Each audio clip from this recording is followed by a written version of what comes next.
বসিরহাট লোকসভা কেন্দ্রে বামফ্রন্ট মনোনীত জাতীয় কংগ্রেস সমর্থিত সিপিআইএম প্রার্থী নিরাপদ সর্দার। নিরাপদ সর্দার আজ এক পরিচিত নাম, কারণ সন্দেশখালির ঘটনায় তিনি বারবার প্রতিবাদ করেছেন। আর সন্দেশখালি সারা ভারতের কাছে পশ্চিমবঙ্গের মাথা হেঁট করে দিয়েছে। 2011-র পর থেকে বারে বারে নিরাপদ সর্দার সন্দেশখালিতে বামপন্থী ফ্রন্টের দেয়া পাট্টা জমির চরিত্র বদলের ঘটনা অথবা মেয়েদের ইজ্জত লুটের ঘটনা সামনে আনতে চেষ্টা করেছেন, আর তৃণমূল তখন সে ঘটনায় মাইক বন্ধ করে নিয়েছে। আর আজ মাননীয় মুখ্যমন্ত্রী বসিরহাট লোকসভা কেন্দ্রের সামনে গিয়ে সন্দেশখালি নিয়ে কথা বলছেন। এতদিন কিন্তু চুপ ছিলেন।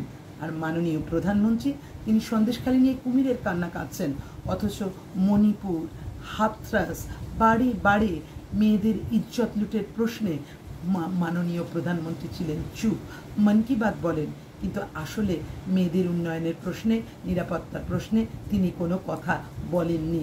তাই নিশ্চিত করে আমাদের এই ঘটনার প্রতিবাদ করা দরকার।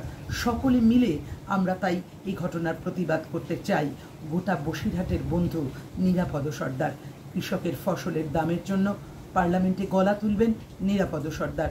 ক্ষেত মজুর আন্দোলনের শীর্ষ নেতা নিরাপদ সর্দার মজুরের মজুরির জন্য বলবেন, কৃষকের ফসলের দামের জন্য বলবেন, শ্রমিকের ঘামের দামের জন্য বলবেন, ছাত্রের শিক্ষার জন্য বলবেন, বেকারের কর্মসংস্থানের জন্য বলবেন, আর বলবেন মেয়েদের নিরাপত্তার কথা।